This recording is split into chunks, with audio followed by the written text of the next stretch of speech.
Band de jogos do Campeonato Saudita. Entenda mais sobre o que são as debêntures. Governo desiste de construir Museu da História do Estado de São Paulo. Biden proíbe investimentos de Estados Unidos em empresas da China. Proibição de filme da Barbie no Líbano. Incêndios nas florestas do Havaí. Itamaraty divulga o número de brasileiros no exterior. Essas e outras notícias você verá no programa de hoje. O Radar MAC está começando. Radar MAC.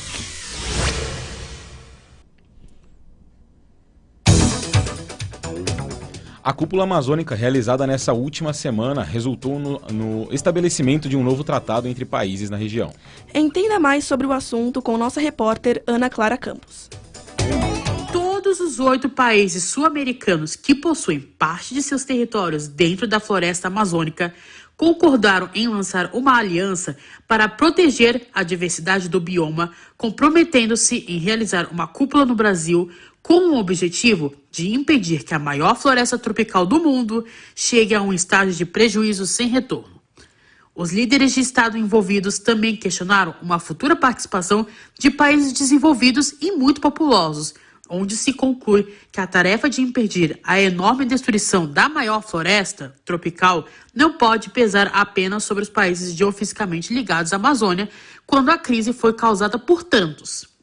A cúpula da Organização do Tratado de Cooperação Amazônica, a OTCA, adotou na terça-feira, que foi referido pelos representantes do Brasil, país anfitrião, de uma nova e ambiciosa agenda compartilhada para salvar a floresta tropical, um amortecedor crucial contra a mudança climática que os especialistas alertam que está sendo levada ao limite de colapso. Todos os membros desse grupo, isto é, Brasil, Bolívia, Colômbia, Equador, Guiana, Peru, Suriname e Venezuela, assinaram uma declaração em conjunto. Ana Clara Campos, para o Radar MAC. No mundo dos investimentos, termos como renda fixa são bem comuns. E o nosso apresentador Fernando Bertrand nos explicará um pouco sobre a renda fixa. Fernando, você poderia nos dizer como funciona o investimento em renda fixa? Claro, a renda fixa são investimentos que oferecem pagamentos regulares de juros, como títulos do governo, debêntures e notas promissórias. E você poderia nos dizer o que são esses títulos do governo e as notas promissórias? Certo. Os títulos do governo são instrumentos de renda fixa emitidos pelo governo de um país, geralmente por meio do seu Tesouro Nacional, para captar recursos do mercado financeiro, claro.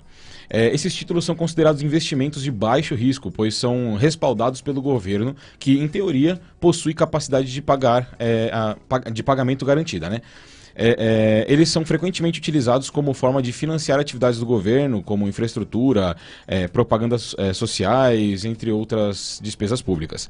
No Brasil, os títulos do governo são emitidos por meio do programa Tesouro Direto.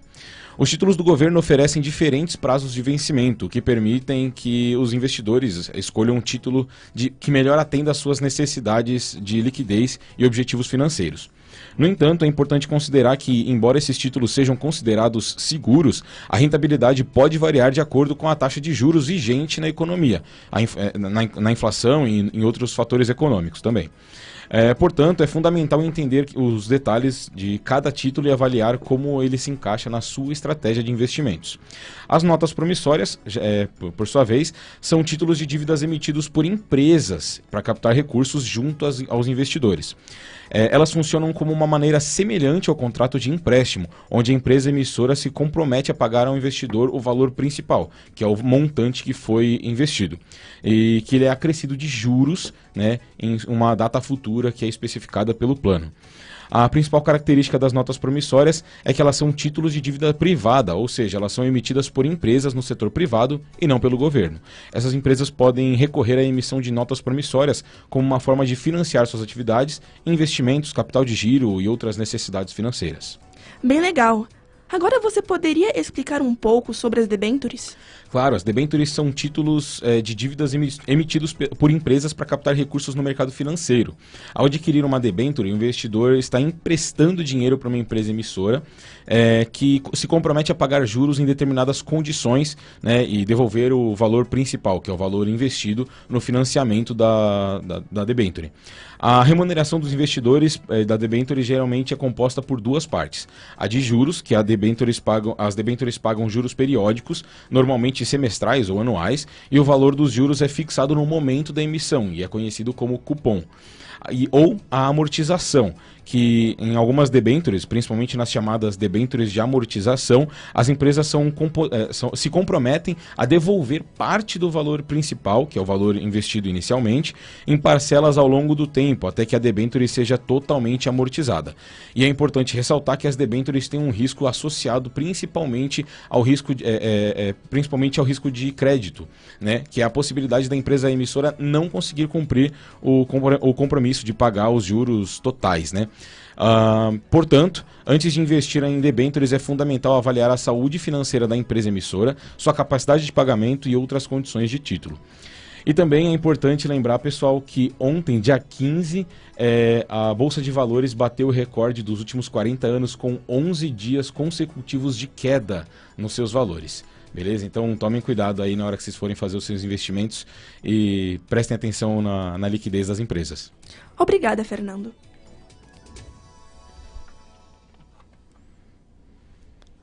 Bom, agora vamos falar de um projeto aí do governo de São Paulo que está dando o que falar, viu? Isso mesmo. Recentemente, o governo de São Paulo desistiu de construir o Museu da História do Estado de São Paulo, mesmo depois de já ter gastado cerca de 100 milhões de reais em reformas no espaço escolhido. A construção iria acontecer no espaço... A construção que iria dar espaço ao novo museu seria a Casa a Casa das Retortas, que há 14 anos já havia sido desapropriada para o projeto. Porém, em 2010, um ano após a desapropriação da construção, foi descoberto que o solo estava contaminado. A Casa das Retortas, em sua época de funcionamento, que foi durante o final dos anos 1800, era uma usina de produção de gás para o abastecimento de São Paulo. Como havia queima de carvão, liberava uma espécie de chorume que acabou contaminando o solo local. Já foram investidos mais de 70 milhões em obras de restauro, 30 milhões em recuperação do solo e foram retirados do subsolo mais de 2 milhões de litros de óleo. Localizado na região do Brás, o prédio histórico permanece com ar de abandono. Atualmente, as estruturas encontram-se enferrujadas. Há restos de materiais de construção e alagamentos em algumas salas. As obras foram completamente paradas e o terreno encontra-se em estado de abandono. De acordo com os dados obtidos pelo SP1, para manter a segurança da obra parada, por mês o Estado desembolsa mais de R$81 mil. Atenção, senhores ouvintes. Estamos pousando no Radar MAC. Agora, notícias internacionais.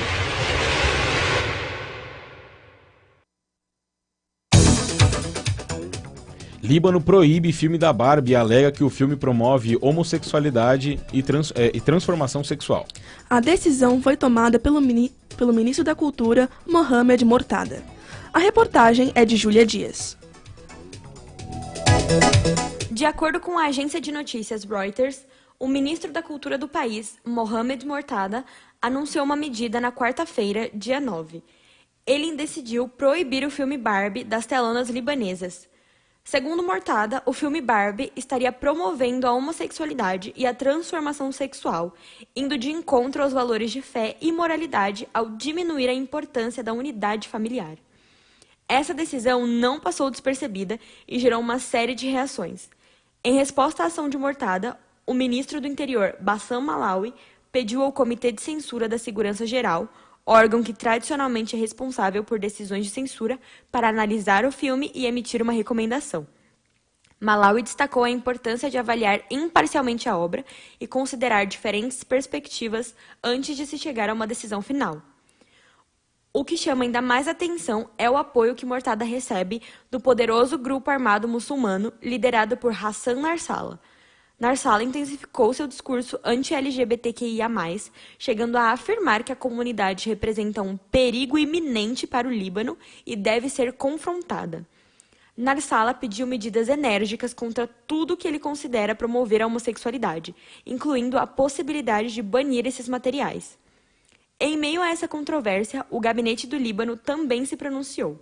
Na terça-feira, dia 8, eles pediram aos cidadãos que se apegassem aos valores familiares após uma reunião com o principal clérigo cristão do país, líder da Igreja Maronita.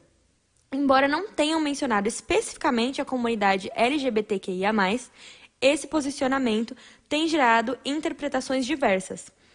As palavras do governo reforçam a importância dos valores familiares, mas também suscitam debates sobre a inclusão e a diversidade. É importante lembrar que o Líbano foi pioneiro ao realizar uma Semana do Orgulho Gay em 2017, mas as tensões sobre esse assunto têm aumentado, como aponta a agência Reuters. No ano passado, Malawi já havia tomado medidas para proibir eventos que, segundo ele, promoviam a perversão sexual, o que muitos interpretaram como uma alusão às reuniões LGBT-friendly. Essa é uma situação que continuaremos a acompanhar atentamente, pois toca em temas delicados, como liberdade de expressão, diversidade e a busca por um equilíbrio entre valores culturais e individuais. Júlia Dias, para o Radar MAC. Nessa semana, os Estados Unidos promulgaram uma nova ordem executiva que proíbe americanos de investirem em empresas chinesas que desenvolvem semicondutores avançados e computadores quânticos. O governo dos Estados Unidos também exige que os investidores americanos notifiquem Washington sobre investimentos em outros tipos de semicondutores e em inteligência artificial. Mais informações com a repórter Rebeca Raquel.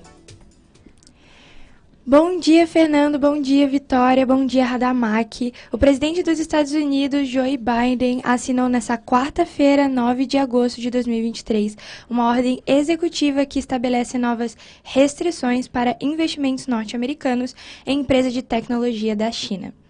As informações são do Washington Post. A medida proíbe o financiamento em 3 setores de companhias chinesas: computação quântica, inteligência artificial relacionada a usos militares e semicondutores. A ação também estabelece que norte-americanos que já realizam negócios na China em algum dos 3 setores informem o governo dos Estados Unidos sobre as aplicações de maneira mais detalhada. Os investidores que violarem essas regras podem enfrentar multas e serem forçados a se desfazer de suas participações. As proibições de investimento dos Estados Unidos em tecnologia chinesa não são uma novidade. Em novembro de 2020, o ex-presidente Donald Trump proibiu os norte-americanos de investirem em 31 empresas que, segundo a Casa Branca, possibilitam o desenvolvimento e a modernização do exército chinês e ameaçam diretamente os Estados Unidos da América. Também em julho, a China se manifestou contra as medidas. O embaixador chinês em Washington, Xin Feng, disse que o país não quer uma guerra comercial ou tecnológica, mas responderá se os Estados Unidos impuserem mais restrições ao seu setor de semicondutores. Rebecca Rachel, para o Radar MAC. O Itamaraty divulgou o número de brasileiros residentes fora do Brasil referentes ao ano de 2022, e o número passa de 4,5 milhões. Saiba mais sobre os números e o perfil desses imigrantes com a repórter Heloísa Oliveira, que está aqui nos estúdios do Radar. Bom dia, Heloísa. Bom dia! O Ministério das Relações Exteriores, conhecido também como Itamaraty, divulgou na última quinta-feira, 10 de agosto, o número de brasileiros que moram no exterior, segundo o censo de 2022. O número aproximado de brasileiros residentes fora do Brasil é de 4,59 milhões, sendo 1,9 milhão somente nos Estados Unidos. Os outros países que mais abrigam brasileiros são Japão, com 207 mil, Reino Unido, com 220 mil, Paraguai, com 254 mil e Portugal, 360 mil. Os responsáveis por essa contagem são as embaixadas e consulados do Brasil nesses países, mas é bom lembrar que essa declaração de moradia não é obrigatória, então esse número pode ser ainda maior. Desde 2012, nota-se um grande fluxo de brasileiros saindo do país e poucos voltando. Com isso, entende-se que os brasileiros estão deixando seu país de origem para construir a vida em outro lugar. Com a pandemia de Covid-19, esse fluxo diminuiu devido ao fechamento das fronteiras, mas logo após a reabertura, os números dispararam novamente. A socióloga Sueli Siqueira afirma que o perfil de imigrantes mudou muito nas últimas décadas. Antes, esses imigrantes iam sozinhos e tentavam passar ilegalmente por caminhos escondidos e não serem notados pelas autoridades. Hoje, observa-se famílias inteiras migrando e esperando serem percebidas, porque estando com crianças não são separados, diferente do que acontecia no governo de Donald Trump. Eles são monitorados por celular ou tornozeleira e uma data é marcada para se apresentarem na imigração dos Estados Unidos. E muitas vezes, nesse período, as famílias encontram casa e emprego. Sueli afirma ainda que antes os brasileiros saíam do Brasil para ganhar dinheiro em outro país e depois voltavam. Hoje, muitos migram com toda a família e sem planos de retorno para o Brasil. Obrigado, Rebeca. Obrigado, Heloísa.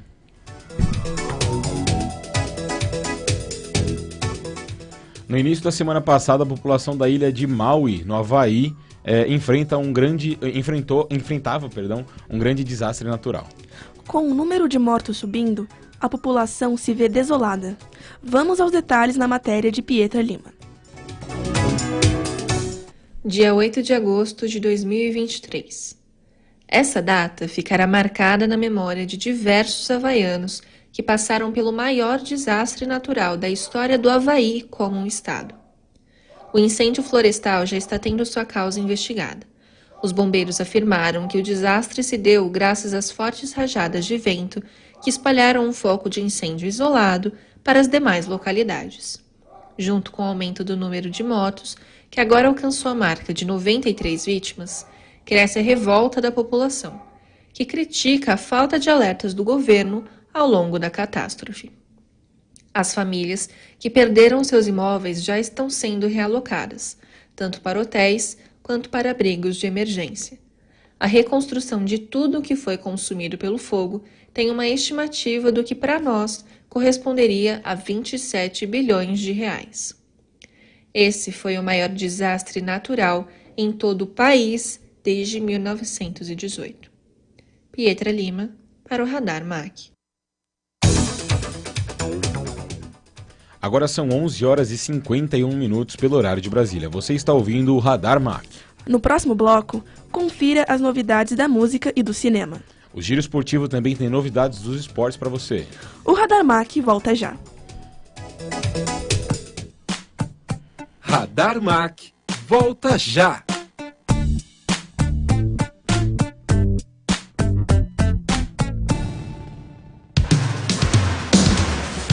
Rádio Mackenzie.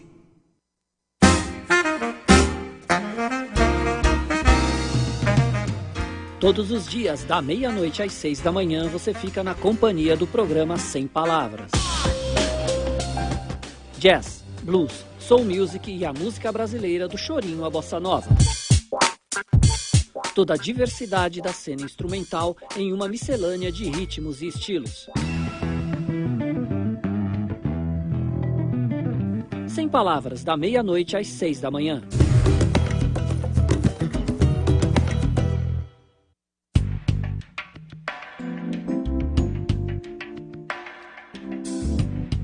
O trabalho do jornalista é fundamental para a construção de uma sociedade democrática. E no mundo com a quantidade imensa de informações, sua participação é cada vez mais importante. É o jornalista que vai apurar, analisar e investigar para que essas informações cheguem de forma clara ao público. Mas esse profissional também deve estar preparado para atuar fora dos tradicionais veículos de imprensa, como nas assessorias de comunicação corporativa, em empresas públicas ou privadas, além de saber produzir e administrar conteúdo informativo e de marca. Pensando nisso, o curso de jornalismo do Mackenzie prepara o aluno com conteúdos teóricos e práticos diversos, para que ele tenha uma formação ampla, mais credibilidade e sensibilidade. Curso de jornalismo do Mackenzie, há mais de 20 anos preparando profissionais e cidadãos com ética e responsabilidade.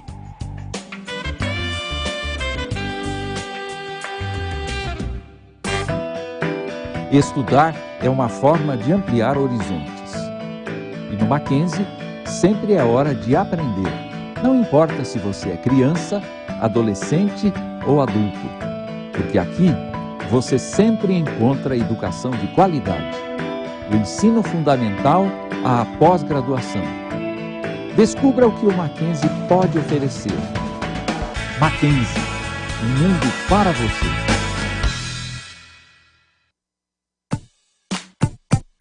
Radar MAC está de volta.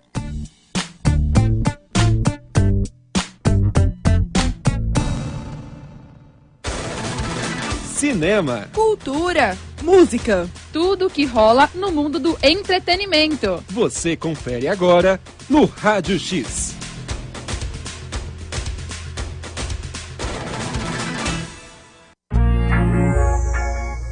E se você gosta da cantora Taylor Swift, temos novidade para deixar você animado. Isso mesmo. A cantora anunciou na semana passada a regravação de um dos seus álbuns, algo que ela já vem fazendo faz um tempo. Quem traz as informações é a nossa repórter Bárbara Barbosa. Nesta última quinta-feira, dia 10, a cantora Taylor Swift anunciou a próxima regravação que vai ser lançada. Os fãs da cantora já especulavam qual seria o álbum da vez, criando teorias pelas suas performances na turnê The Eras Tour com seus figurinos, mensagens escondidas no seu novo videoclipe de I Can See You, também de seu último álbum regravado, o Speak Now. Bem, sem mistério agora, o álbum escolhido para ser regravado dessa vez é o 1989, ou, aportuguesando, 1989. O álbum conta com faixas mais icônicas da cantora do ano de 2014, como Shake It Off, Wildest Dreams, que já tinha uma versão regravada como single, e a sua música Style. O 1989 marcou de vez a transformação iniciada com o álbum Red da Taylor como uma cantora pop, deixando o country para o lado. O álbum contará com 16 faixas originais e mais 5 músicas que foram descartadas na época do lançamento original, no ano de 2014. O 1989 Taylor's Version será lançado no dia 27 de outubro, quase um mês antes dos seus shows no Brasil.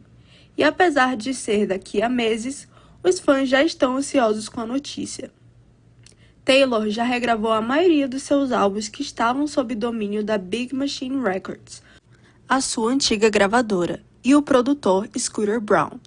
Agora só resta serem regravados o álbum Reputation de 2017, que também marcou muito a sua carreira, e o seu álbum de debut intitulado Taylor Swift.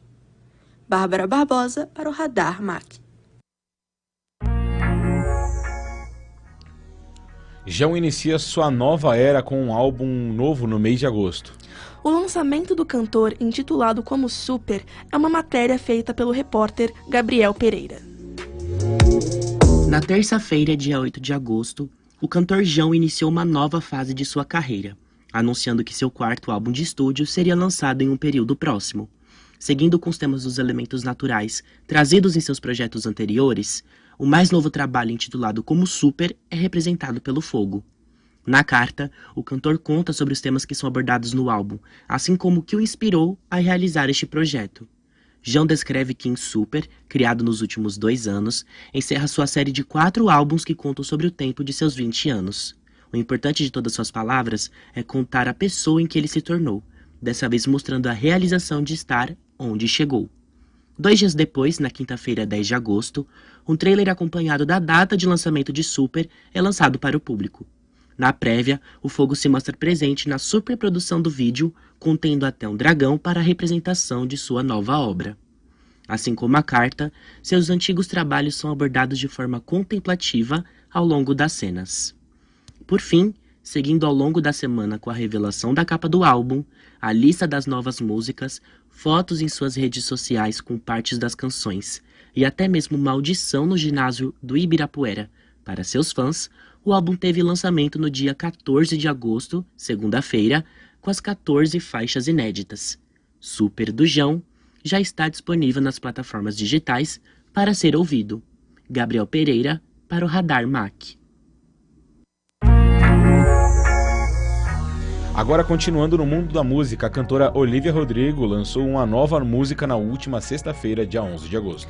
A repórter Letícia Juang está ao vivo aqui com a gente hoje para contar um pouco mais do novo lançamento da eterna MC Detran.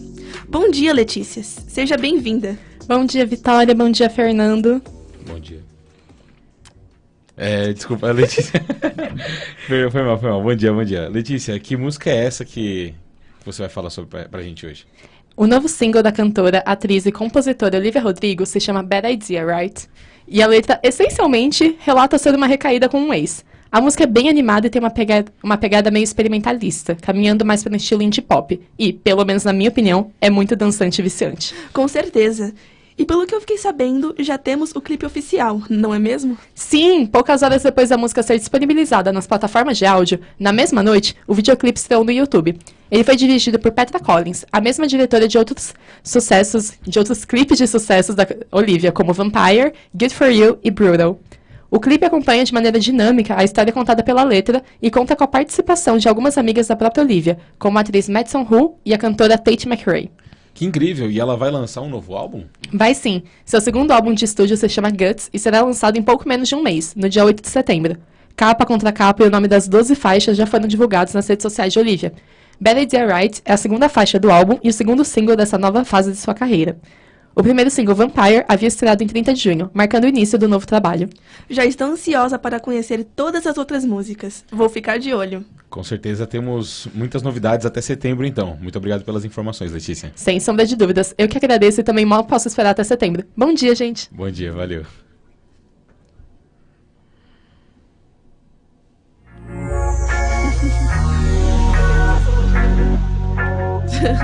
Percebi. O Grupo Bandeirantes comprou os direitos de transmissão do campeonato saudita, que atualmente conta com algumas estrelas do futebol mundial. Mais detalhes sobre a liga que será transmitida no Brasil pela Band, com nossa repórter Ana Letícia Fernandes. No dia 30 de dezembro de 2022, Cristiano Ronaldo, um dos grandes nomes do futebol mundial, foi anunciado pelo time de futebol Al Nassr, da Liga Saudita. Desde então, o reconhecimento trazido pelo Camisa 7 e pela quantidade de dinheiro oferecido pelos times aos jogadores fez com que outros nomes fossem trazidos ao campeonato, como Benzema, Kanté, Mané e até alguns brasileiros, como Roberto Firmino. A Band, então, anunciou que adquiriu os direitos de transmissão da Saudi Pro League durante as temporadas 23-24 e 24-25, campeonato que contém 34 rodadas e acontece durante os dias 11 de agosto e 27 de maio.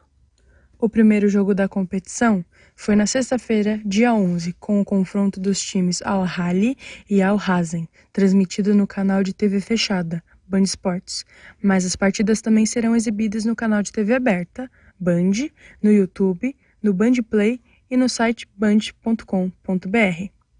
Ter o mais importante torneio da Arábia Saudita na programação da Band e do Band Esportes reforça o quanto estamos empenhados em trazer o melhor do esporte para os fãs brasileiros. A partir de agora, será possível acompanhar a competição que reúne grandes talentos mundiais, diz o diretor de esportes da Band, Denis Gavazzi. Ana Letícia Fernandes, para o Radar MAC.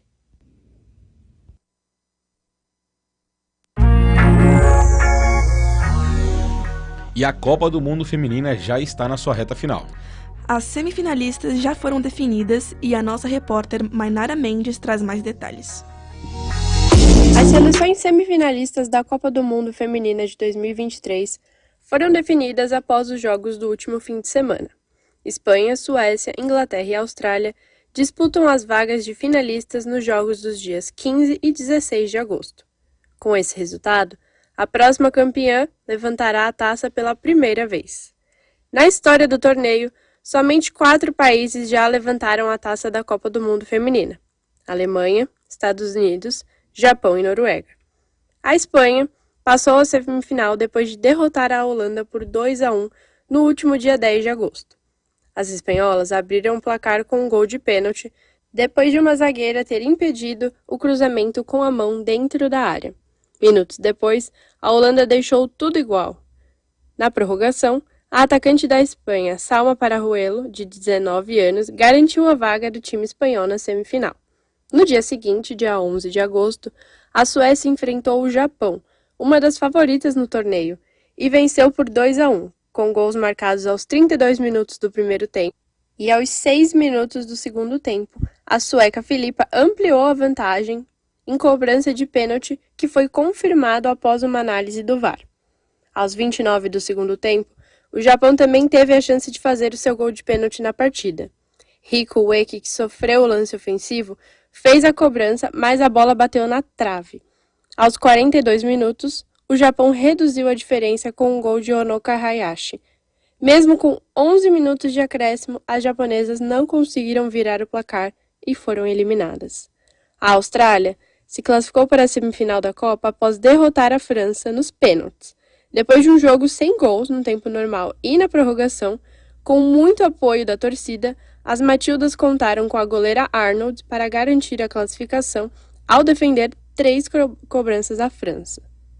Após 10 cobranças para cada lado, a atacante Courtney Vine bateu o pênalti que sacramentou a vitória australiana. A seleção da Inglaterra venceu a Colômbia de virada para avançar às semifinais. O time sul-americano abriu o placar aos 44 minutos do primeiro tempo com o gol de Lacey Santos. As melhores chances colombianas vieram dos pés de Linda Caicedo, atacante de apenas 18 anos que vem chamando a responsabilidade nesse Mundial. Mas a Inglaterra não deixou barato e empatou o jogo antes do intervalo com um gol de Lauren Hemp, aos 6 minutos de acréscimo. Aos 18 minutos do segundo tempo, Alexia Russo marcou o segundo gol da Inglaterra. Das 4 seleções que seguem na disputa, apenas 2 chegarão à grande final no próximo domingo, dia 20 de agosto, no Accor Stadium, em Sydney, Austrália. Na terça-feira, dia 15 de agosto, a Espanha enfrenta a Suécia às 5 horas da manhã, horário de Brasília, no estádio Eden Park, em Auckland, Nova Zelândia. Na quarta-feira, 16 de agosto, a Austrália, que quer conquistar a Copa em casa, jogará contra a Inglaterra às 7 horas da manhã, horário de Brasília, no Accor Stadium, em Sydney. Mainara Mendes, para o Radar MAC.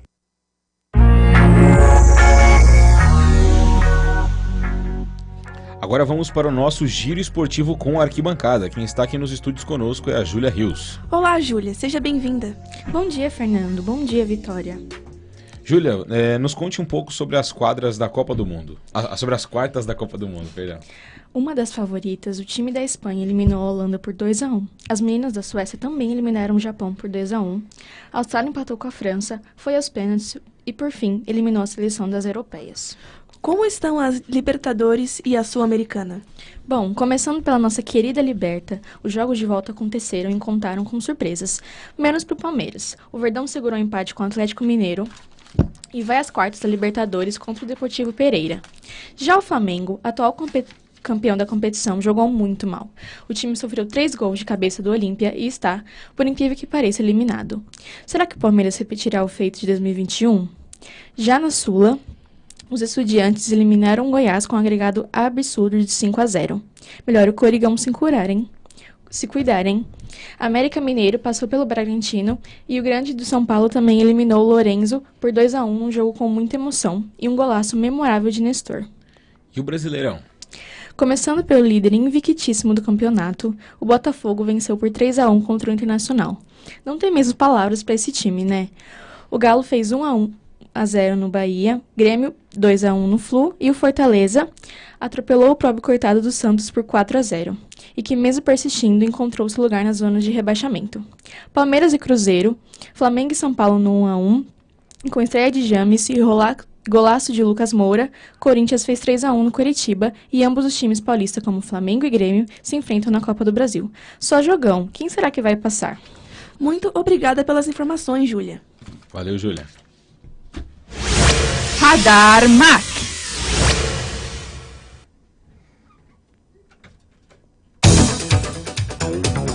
E antes de encerrar, queremos agradecer a você que acompanhou até aqui. Agradecimentos especiais ainda a toda a equipe do Radar MAC, da Rádio Mackenzie e o Núcleo de Produção e Desenvolvimento Acadêmico da Universidade Presbiteriana Mackenzie. O Radar MAC está ficando por aqui. A edição de hoje logo mais estará disponível no YouTube e você também pode ouvir o Radar MAC no Spotify, Amazon Music e Google Podcasts. E não deixe de seguir nossas redes @Radar MAC. Quarta-feira da semana que vem estaremos de volta no mesmo horário, às 11h30 da manhã. Até lá. Até, valeu. O Radar MAC é uma produção dos maquinzistas em parceria com o Núcleo de Produção e Desenvolvimento Acadêmico da Universidade Presbiteriana Mackenzie. Produção executiva Rádio Web, Doni Paruti. Sonoplastia, Tiago Henrique. Direção de imagens, Reginaldo Marques. Supervisão da professora, Márcia Detone. Radar Mac, as notícias do Mackenzie, do Brasil e do mundo, aqui na Rádio Mackenzie.